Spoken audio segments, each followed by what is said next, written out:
माझा भाऊ जो माझ्या मामाकडे काम करत होता वयाच्या 14व्या वर्षापासून, तो आणि माझे वडील रिक्षा चालवून, माझी आई एका शेतामध्ये शेतमजूर म्हणून काम करायची. स्वतःचं राहायचं घर आजही, मी IAS म्हणून तुमच्यासोबत बोलतोय, पण आजही आम्हाला स्वतःचं राहतं घर नाही आहे, आम्ही भाड्याच्या घरात राहतो. ह्या लोकांनीच मला शिक्षणासाठी पैसा पुरवला. माझा भाऊ तिकडं मामाकडे काम करायचा, रात्रंदिवस तो काम करायचा. सकाळी 6 वाजता दिवस सुरू व्हायचा, 11 वाजता संपायचा. दिवसभर त्याला काम असायचं. 2,500 रुपये सुरुवातीला मिळायचे, आत्ता 6,000 मिळायचे. जसे ते पैसे त्याला मिळाले तसे तो माझ्या अकाउंटला ट्रान्सफर करायचा. 1 रुपया तो त्याच्यातला स्वतःसाठी घ्यायचा नाही. म्हणून मी सुरुवातीला म्हटलं की माझा छोटा भाऊ जो माझ्यापेक्षा खूप मोठा आहे, त्याचं कारण ते आहे. ह्या लोकांच्या सपोर्टमुळं मी पुढे माझा अभ्यास सुरू ठेवला. फायनान्शियल स्टॅबिलिटी बऱ्यापैकी आली होती. पुण्यामध्ये शिरलो मी. आमच्या कॉलेजचा 12वीचा आर्ट्स, सायन्स आणि कॉमर्समध्ये इंग्रजीचा टॉपर होतो परीक्षा पद्धतीमध्ये. पण माझं इंग्लिश खूप वाईट होतं, प्रचंड वाईट होतं. मी BA इंग्लिशमधून करण्याचा निर्धार केला होता, पण माझं इंग्लिश खूप वाईट होतं. मी एक किस्सा नेहमी सांगतो माझ्या भाषणामध्ये की पहिल्यांदा मी पुण्यासाठी निघालो होतो. आता त्यात गंमत अशी की आमच्या म्हणजे माकडापासून उत्पत्ती झाली ते आतापर्यंतच्या आमच्या जनरेशनमधला मी पहिला 10वी पास, पहिला 12वी पास आणि आता पहिला ग्रॅज्युएट आहे. अशा वाईट परिस्थितीमध्ये मी पुण्यात जाणार होतो. कसलंही वातावरण नव्हतं.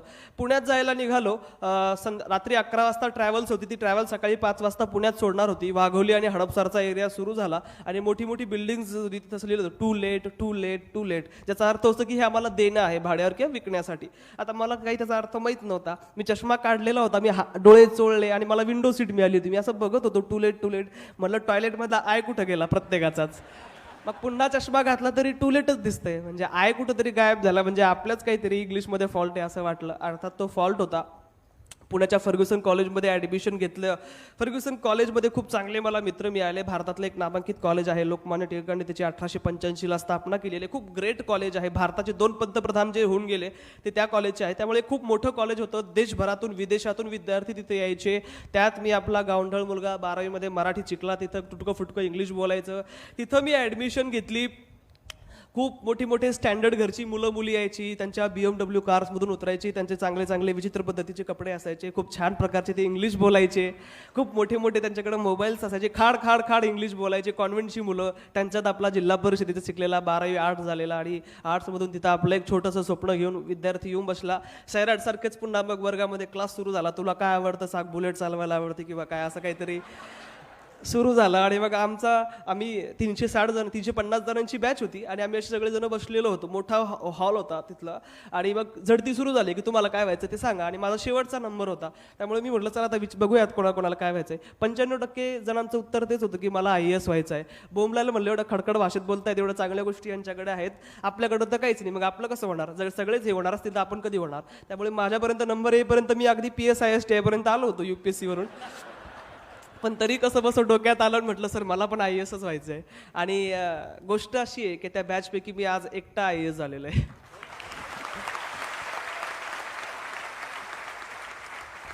खूप चांगले मित्र मला फर्ग्युसन कॉलेजमध्ये मिळाले. खूप चांगलं वातावरण झालं. आम्ही अभ्यास सुरू केला ग्रुपमध्ये. माझ्या आयुष्यामध्ये आर्ची नसली तरी सल्ले आणि लगड्यासारखी खूप चांगली मला मित्र लाभली. त्याच्या माध्यमातून माझा आणखी जोरात अभ्यास सुरू झाला. खूप चांगला अभ्यास केला. फर्स्ट इयर संपला. फर्स्ट इयरला मी कॉलेजचा हिरो होतो. कॉलेजच्या मॅगझिनमध्ये माझ्या कविता यायच्या, माझ्या गोष्टी यायच्या, माझा फोटो आला होता. त्यामुळे फर्ग्युसन कॉलेजमध्ये मी रुळलं होतं. माझं इंग्लिश मी इम्प्रूव्ह करायला सुरुवात केली होती. मला माझा विकनेस माहीत होता, त्याच्यावर मी काम केलं. माझं इंग्लिश मी इम्प्रूव्ह केलं होतं. फर्स्ट इयर माझं झालं आणि मग मी विचार सुरू केला की मी ज्या कारणासाठी पुण्यामध्ये आलो, फर्ग्युसनमध्ये आलो, म्हणजे UPSC करण्यासाठी, IAS होण्यासाठी, त्याच्यामध्ये मी 1 वर्षात काय मिळवलं. माझ्या उत्तर अर्थात 0 असं होतं. त्यामुळे मी ठरवलं की आता आपण पूर्ण वेळ UPSCची तयारी करायची. कॉलेज आणि मित्र थोडंसे बाजूला ठेवून आपण जास्तीत जास्त UPSCकडे फोकस करायचा. आणि मग मी जुलैच्या एका क्लास जॉईन केला आणि तिथून मग अभ्यास सुरू केला. त्यातही फार गमती जमती व्हायच्या. माझ्या आयुष्यामध्ये ज्या निगेटिव्ह गोष्टी त्या मी फार गमती जमतीने घेतलेल्या आणि मी तुमच्यासमोर त्या गमती जमतीनंच सांगतोय. असा तो कोचिंग क्लासचा वर्ग 200-250 मुलं तिथं भरलेली होती. मी यायचो. वयाच्या 19व्या वर्षी मी तो क्लास जॉईन केला होता. खूप छोटा मी दिसायचो, कारण 29, 30, 27, 28 असे वयाची मुलं तिथं असायची तयारी करायला. मी खूप छोटा वाटत होतो त्याच्यामध्ये. वर्गामध्ये. त्यामुळे मी असं मागणं चालत असं पुढे यायचो. सगळेजण माझ्याकडे असे कौतुकानं बघायचे, काही जण असे चिडवण्याच्या याच्यामधले असे वेगळंच विचित्र असं हास्य करायचे. म्हणजे तुम्ही जर द जंगल बुक बघितला असेल हिंदीमधला, तर त्यात तो मोगली हरवतो बघा जंगलामध्ये, आणि तिथं काय येते, तो नाग येतो मोठा, आणि ती विचारते प्रियंका चोप्रा त्या मोगलीला की ए नन्ही सी जान इस घने जंगल में तुम कैसे आए. तसंच त्यांचा उल्लेख असायचा की हा कशाला आला असेल बिचारा एवढ्या लवकर इथे.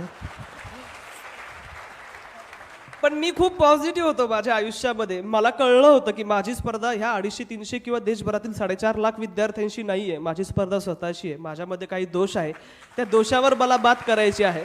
ती जर मी करू शकतो तर मी IAS होऊ शकतो, हे ध्येय मी समोर ठेवलं. क्लासमध्ये खूप चांगल्या प्रकारे मी संबंध प्रस्थापित केले शिक्षकांशी. चांगला सेकंड इयरला अभ्यास केला.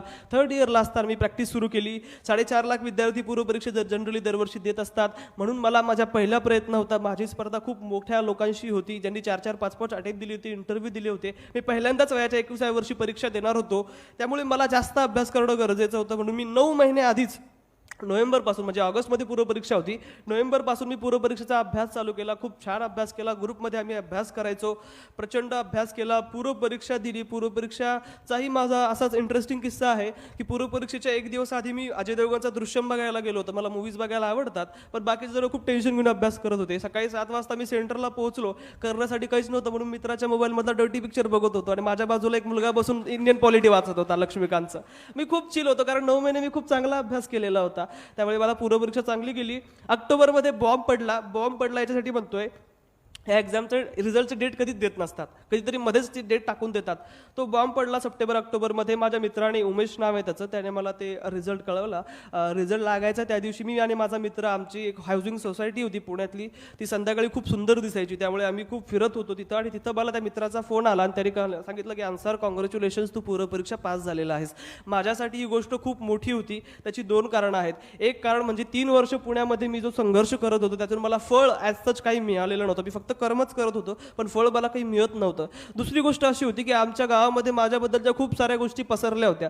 तर ती पहिली गोष्ट ही होती की मला पुण्यामध्ये एक ब्राह्मीण मुलगी आवडली आणि आमच्या दोघांचं लग्न झालेलं आहे. दुसरी गोष्ट अशी होती की जेव्हा कधी, म्हणजे सरांनी सांगितलं की गावकऱ्यांना जास्त प्रेम असतं आमच्यावर, गावकऱ्यांना जास्त चिंता लागलेली असते आपल्या रिझल्टची. ज्यावेळेस मी गावात जायचो, कधीतरी 5-6 महिन्यातून एकदा जायचो मी, पकडायचे असे सगळेजण दिसला की अजून किती दिवस, हा त्यांचा प्रश्न असायचा. त्यांना असं वाटायचं की 4 वर्ष जसं इंजिनिअरिंग केलं की इंजिनियर होता येतं, तसं हे काहीतरी कलेक्टरचं असेल की 3 वर्ष करा आणि कलेक्टर व्हा. त्यामुळे सगळ्यांना सांगून नाकी 9 यायचं. त्यामुळे मी ठरवलं की आता यांना भेटायलाच नको आणि बोलायलाच नको. मग मी काय करायचो की 11 वाजता ट्रॅव्हल्स असायची, 6 महिन्यातून एकदा यायचं, सकाळी 5 वाजता गावात सोडायची. 5 वाजता सगळं गाव झोपलेलं असायचं, कोणालाच दिसायचं नाही. 2 वर्षात घरात कोडून राहायचं, खायचं प्यायचं, सगळ्यांनी भेटायचं. 11 वाजता पुन्हा ट्रॅव्हल्स असायची जालन्यावरून, 11 वाजता सगळं गाव झोपलेलं असायचं, पुन्हा पुण्याला निघून जायचं. त्यामुळे मला सांगण्यासाठी यश काहीतरी होतं की अरे बघा मी हे करून दाखवलं. म्हणजे 3 वर्ष जो मी अभ्यास केला, जे माझ्याबद्दलचे माझ्या वडिलांना सांगण्यात येत होतं की मुलं बिघडतात पुण्याला गेल्यानंतर, तसं काहीच नव्हतं. खूप चांगल्या प्रकारे मी ते प्रिलिम पास झालो होतो. आता मुख्य परीक्षा पास करणं गरजेचं होतं. 100 दिवस माझ्याकडे होते. त्या 100 दिवस मी अहोरात्र प्रयत्न केले, लिखाणाचा सराव केला, भरपूर अभ्यास केला. म्हणजे मी 12 वाजता झोपायचो, सकाळी 6ला उठायचो, पण 11:30 नंतर मला माझा मेंदू एवढा थकलेला असायचा की बसल्या बसल्याच झोप लागायची, आणि ज्यावेळेस माझे डोळे उघडायचे त्यावेळेस सकाळचे 6 वाजून गेलेले असे. म्हणजे बसल्या बसल्याच मी झोप काढायचो. असा खूप अभ्यास मी केला. मुख्य परीक्षा दिली. मुख्य परीक्षेचा अनुभवही चांगला होता. 3 तास लिखाण, 4000 शब्द, 20 प्रश्न, त्याच्यानंतर 2 तासाचा गॅप, पुन्हा 3 तास लिखाण, पुन्हा 4000 शब्द, असे दिवसामध्ये 6 तास लिखाण, 8000 शब्द, असे 2 पेपर सोडवावे लागायचे. पुन्हा दुसऱ्या दिवशी उठून पेपर द्यावा लागायचा, म्हणजे रेस्ट घ्यायला काही वेळ भेटायचा नाही.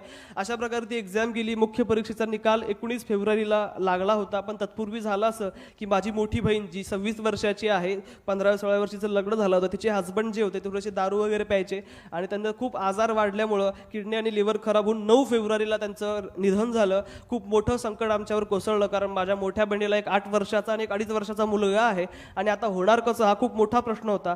कारण माझे वडील रिक्षा चालवायचे, भाऊ जे काही कमवायचं ते पैसे मला यायचे, त्यामुळे आमच्याकडे उदरनिर्वाहाचं साधन नव्हतं. मग आता होणार कसं ही खूप मला भीती वाटत होती. मग 3 दिवस घरी होतो. दीदीने सांगितलं की तू ही परीक्षा पास करणार आहेस, पुढच्या तयारीसाठी तू पुण्याला निघून जा. तिचं मी ऐकलं आणि तेच विश्वास घेऊन मी निघालो. 19 फेब्रुवारी शिवजयंतीचं मला खूप मोठं गिफ्ट मिळालं. त्याच मित्राने कॉल करून कळवलं की अन्सर तू पास झालेला आहेस. 4.5 लाख जणांमधून 15,000 जण मुख्य परीक्षेला होते. 15,000पैकी 2,800 जणांचं इंटरव्ह्यूला सिलेक्शन झालं होतं, त्यामध्ये माझा नंबर होता. ही खूप माझ्यासाठी आनंदाची गोष्ट होती. आमच्यावर जे संकट कोसळलं होतं त्याच्यावर मलमपट्टी एक प्रकारची झाली होती. मराठीतून मी ही परीक्षा दिलेली आहे, त्यामुळे मराठीतून पहिल्या प्रयत्नामध्ये इंटरव्ह्यूला पोहोचणं ही खूप मोठी गोष्ट माझ्यासाठी होती. मी जाणीवपूर्वक इंटरव्ह्यूचं मीडियम हिंदी निवडलं होतं, कारण हिंदी माझी मातृभाषा होती आणि मी कम्फर्टेबल होतो बोलण्यामध्ये. मला पॅनलशी संवाद साधायचा होता. 30 दिवस मी दिल्लीला माझं हिंदी इम्प्रूव्ह करण्यासाठी गेलो होतो. 30 दिवस तिथे राहिलो. 7 एप्रिलला माझा इंटरव्ह्यू होता. 3:30 वाजलेले होते. तिथं खूप प्रेशर असतं, सरांना चांगल्या प्रकारे माहिती आहे. सगळे CISFचे जवान असे गन घेऊन मोठ्या मोठ्या AK-47 घेऊन उभे असतात.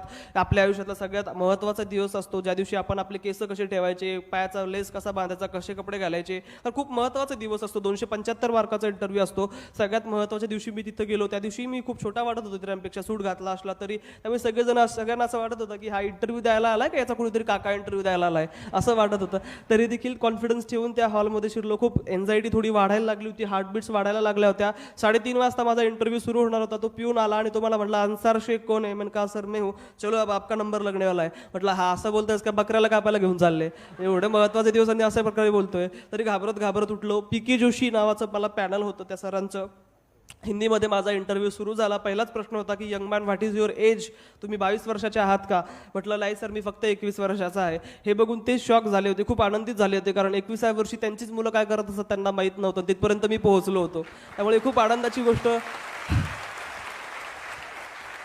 अर्धी लढाई तिथंच जिंकून झाली होती त्या वयाच्या फॅक्टरमुळे. मग आता अर्धी लढाई आपल्या उत्तराची होती. 2 प्रश्न माझ्या इंटरव्ह्यूचे खूप गाजले आणि ज्यांना मला खूप चांगले मार्क्स मिळवून दिले. मला 199 मार्क्स आहेत 275 पैकी, खूप जास्त मार्क्स आहेत. त्याची कारणं बघा. विचारलं की मुस्लिम युवकांचं एवढं रॅडिकलायझेशन का होतं ना, आपण बघतो. मी मुस्लिम असल्यामुळे मला मुस्लिम प्रश्नांची माहिती पाहिजे, म्हणून त्यांनी मला विचारलं, बघूया त्याला माहितीकडे. मग 6-7 कारणं सांगताना एक वहाबिझमचा उल्लेख केला. मग विचारलं वहाबिझम काय असतं. मग ते उत्तर देताना शिया सुन्नीचा उल्लेख केला. त्यांना असं वाटलं की हा सुन्नींना क्रिटिसाइज करतोय, टीका करतोय, म्हणजे मे बी हा शिया मुस्लिम असेल. म्हणून त्यांनी मला लाईटली विचारलं की तू शिया मुस्लिम आहेस का सुन्नी मुस्लिम आहेस? त्यावेळेस म्हटलं सर मी इंडियन मुस्लिम आहे, बाकीच्या गोष्टीवर विश्वास नाही आहे माझा. 21 वर्षाच्या मुलाकडून हे उत्तर त्यांना अपेक्षितच नव्हतं. त्यामुळे ते शॉकही झाले आणि आनंदीय झाले. नंतर मग शेवटी पॅनल मेंबरने मला विचारलं की अन्सार तुला 10वीला जास्त मार्क्स होते आणि 12वीला जास्त होते आणि 10वीला कमी होते, असं का झालं? म्हटलं सर वेगवेगळी कारणं दिली. म्हटलं की संस्कृत सारखा स्कोरिंग सब्जेक्ट होता, मॅथ सायन्स नव्हतं. मग संस्कृतमध्ये 100 पैकी 100 पडले होते म्हणे. मी म्हणालो, मग ते म्हणे अरे मला पण 100 पैकी 100 पडले होते. मग म्हणे कसं काय पडले तुला? म्हटलं सर रट्टा मारला होता. आमच्याकडे तेच चालत असतं, कारण तुम्हाला जर कुठेतरी ऍडमिशन घ्यायचं असेल तर रट्टा मारा, अभ्यास करा, डोळे झाकून. मी तेच केला. ते म्हणले अरे मी पण रट्टाच मारला होता. म्हणजे मी प्रामाणिकपणे ते उत्तर दिलेलं होतं जे होतं ते. त्याच्यानंतर ते मला म्हणाले की अन्सार सांग, टू गो जाणे याला इंग्लिश संस्कृतमध्ये कोणता शब्द आहे? मग मला माहित होतं बुद्धम शरणम गच्छामी. म्हटलं सर गच्छ. मग म्हणे त्याचं भूतकाळ वर्तमान काळ आणि भविष्यकाळ सांग. म्हटलं सर रट्टा मारला होता त्यामुळे आता काय आठवत नाही. मग म्हटलं सर एक आठवतो गच्छामी. ते म्हटले त्याचा काय अर्थ? म्हटलं सर मी जातो, बुद्धम शरणम गच्छामी, मी बुद्धाला शरण जातो. म्हटलं मी जातो असा अर्थ होतो. मग ते म्हणले एखादा श्लोक आठवतो का? म्हटलं सर आठवतो, सांगू का? ते म्हटले नको राहू दे, आता येत असेल तर ते कशाला विचारणार. त्यामुळे ते म्हटले की अन्सार तुझा इंटरव्ह्यू झाला आणि तुझ्या पुढच्या वाटचालीस आम्ही तुला खूप खूप शुभेच्छा देतो. आता हा इंटरव्ह्यू तर संपला होता माझा, पण याच्या वेळेस असंच मी वाट बघत होतो की कधी म्हणतात तू जाऊ शकतो. मी त्याच्याकडे असं हसत हसत बघतोय. म्हणजे प्रोटोकॉल असतो की थँक्यू म्हणायचं, हॅव अ नाईस डे म्हणायचं, आपण निघायचं. पण मी त्यांच्याकडे हसत हसत बघतोय. मग बाजूचा मेंबर म्हणला अन्सार नाव गच्छामी, तू जाऊ शकतोस म्हणून.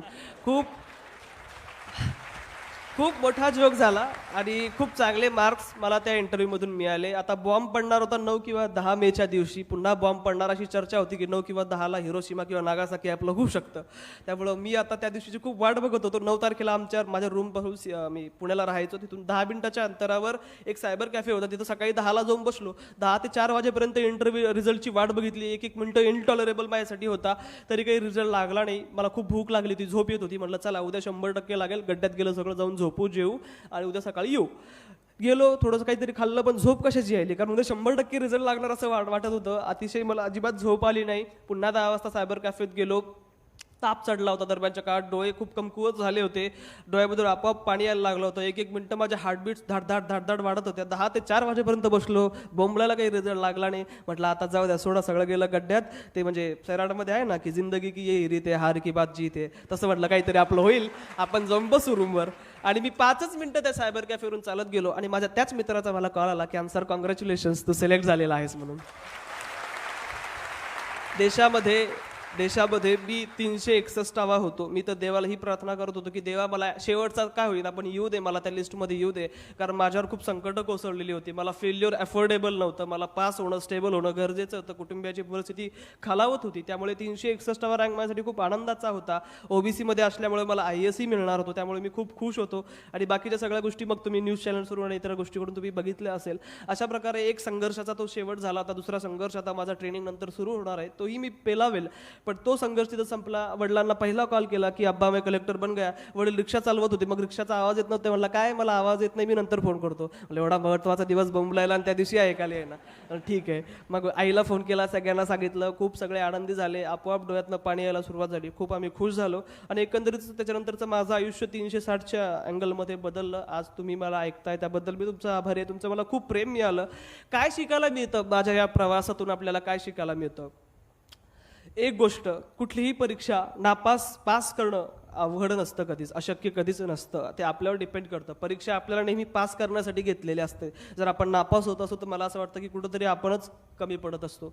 असं बोललं जातं नेहमी की मराठी माध्यमातून आपण परीक्षा पास करू शकत नाही. मी मराठी माध्यमातून ती परीक्षा दिली होती. गरिबाची मुलं, रिक्षा चालकाची मुलं, गोरगरिबाची मुलं होऊ शकत नाही. आम्ही सगळ्यांनी ते सिद्ध केलं की आम्ही ते करू शकतो. ही परीक्षा पास करायची असेल तर प्रिन्स दादासारखी परिस्थिती असायला हवी, असंही काही नव्हतं. ओळखही माझी कोणाशी नव्हती. खूप गरीब घरातून मी जन्मलो होतो. त्यामुळे तेही मीच तोडण्याचं काम केलेलं आहे. ओळख लागतो, वशिला लागतो, या सगळ्या गोष्टी माझ्याकडे नसतानाही मी ते केलं. त्यामुळे मी नेहमी सांगतो की माझ्या यशातून ते शिकण्यासारखं आहे की माझ्यासारखा एका सर्वसामान्य कुटुंबियामधला मुलगा जर वयाच्या 21व्या वर्षी पहिल्याच प्रयत्नामध्ये देशात 361वा येतो, ज्याच्या जनरेशनमध्ये कोणीच ग्रॅज्युएट नाही आहे. 1981ला आमचा जालना जिल्हा तयार झाला. तिथून आत्तापर्यंतचा मी एकमेव जिल्हा IAS आमच्या जिल्ह्यामधला एकमेव अधिकारी झालेलो आहे. जर मी हे करू शकत असेल तर तुम्ही लोक ही का करू शकत नाही? तुमच्यामध्ये त्या सगळ्या क्षमता आहेत. पण त्यासाठी ज्या गोष्टी गरजेच्या सध्या गव्हाणे सरांनी सांगितल्या त्याच्यावर तुम्ही फोकस करण्याचं गरजेचं आहे. त्या गोष्टी काय या थोडक्यात 2 मिनिटात सांगतो आणि मी थांबतो, कारण मला माहिती की मी खूप लांबवलेलं आहे माझं स्पीच. पहिली महत्त्वाची गोष्ट असते स्ट्रॉंग विल असणं गरजेचं, की काहीही झालं, कितीही अडचणी आल्या तरी मला हे करायचंच आहे. ती इच्छाशक्ती असणं खूप गरजेचं असतं. दुसरी गोष्ट, पॉझिटिव्ह ॲटिट्यूड हवा आपल्या आयुष्यामध्ये, कारण अडथळे खूप असतात आपल्या गोष्टीमध्ये. आयुष्यामध्ये अंधार खूप असतो, पण आपण आयुष्यामध्ये नेहमी पॉझिटिव्ह, सकारात्मक असायचं असतं. कुठल्याही संकटाला, कुठल्याही ऑब्स्टेकलला आपण पॉझिटिव्ह घ्यायचं असतं. त्याच्यातून त्या चॅलेंजला आपण एक अपॉर्च्युनिटी म्हणून घ्यायचं असतं. आपल्याला जर कोणी दगड फेकून मारला तर तोच उचलून त्याला मारण्याऐवजी त्याच्यापासून आपला एखादा छोटासा महाल बनण्याचं कौशल्य आपल्याकडे असलं पाहिजे. त्यामुळे आपण आयुष्यात नेहमी पॉझिटिव्ह असलं पाहिजे. तिसरी गोष्ट, अर्थातच हार्डवर्क करावा लागतो. 10, 11, 12 तास अभ्यास करावा लागतो. तेव्हा जाऊन कुठं इथं येऊन बसता येतं. फोकस देखील लागतो. नाहीतर मग 15 तास लायब्ररीमध्ये बसलाय आणि 5 तास अभ्यास केला आणि 10 तास तो किंवा ती इकडं बघत होती, तिकडं बघत होती, असं करूनही चालत नाही. मी लायब्ररीमध्ये बऱ्याचदा असं बघायचो. मी खूप लोकांच्या आयुष्यातला अडथळा आहे. दोघांचं जर प्रेम असेल तर त्यांच्यामधला मी नेहमी अडथळा आहे. लायब्ररीमध्ये बसायचो, मी मध्ये असायचो, इकडे एक मुलगा तिकडे एक मुलगी, आणि मी एखाद्या पडद्यासारखं होतो. मग ते चिलमन म्हणतात त्याला, उर्दूमध्ये ती शायरी आहे की यहाँ चिलमन से हम जाके, वहाँ चिलमन से वो जाके, लगा दो आग चिलमन में, ना हम जाके ना वो जाके. हे अशी परिस्थिती असू नये. अभ्यास करायचा, तो क्वालिटीचाच अभ्यास करायचा, पूर्ण फोकस ठेवून तो अभ्यास केला पाहिजे. मी म्हणेल 12 तास करू नका, पण 10 तास करा, पण तो चांगला अभ्यास आपण करणं गरजेचं असतं. डेडिकेशन देखील या एक्झामिनेशनमध्ये सक्सेसफुल होण्यासाठी लागत असतं. आता 4थी रमजान ईद आहे. पुण्यावर गेल्यापासून मी फक्त 2दाच आमच्या फॅमिलीसोबत रमजान ईद सेलिब्रेट केलेली आहे. खूप कमी वेळ मी आमच्या घरच्यांसोबत व्यतीत केलेला आहे. अभ्यास मला करायचा असल्या कारणानं, त्यामुळे ते एक प्रकारचं डेडिकेशन, ती एक प्रकारची भक्ती गरजेची असते. आणि शेवटी म्हणजे कन्सिस्टन्सी असणं आणि आपल्यामध्ये पेशन्स असणं गरजेचं आहे. कारण माझ्यासारखा एखादा 21व्या वर्षी लागतो, काही जणांना 30-31 वर्ष उजाडतं, 5-5, 6-6 अटेम्प्ट द्यावे लागतात. खरा संघर्ष मला असं वाटतं की माझा नाही आहे, त्या लोकांचा आहे ज्यांनी 4-4, 5-5 वेळा हे अटेम्प्ट दिलेले आहेत.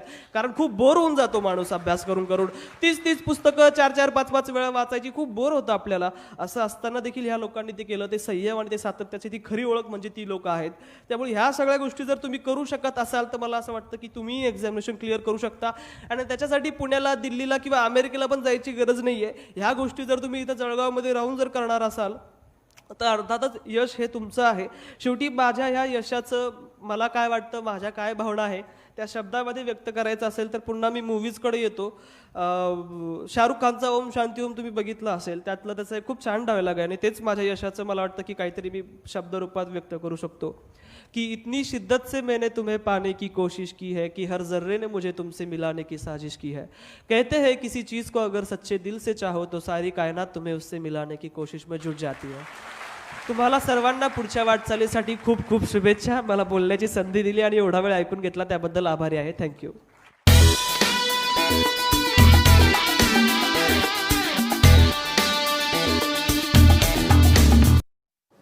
ताज्या घडामोडी व बातम्या यासाठी चावडीन्यूज.com या चॅनलला जरूर सबस्क्राईब करा. सबस्क्राईब करण्यासाठी व्हिडिओ खालील सबस्क्राईब बटनवरती क्लिक करा व बेल आयकॉनला क्लिक करण्यास विसरू नका.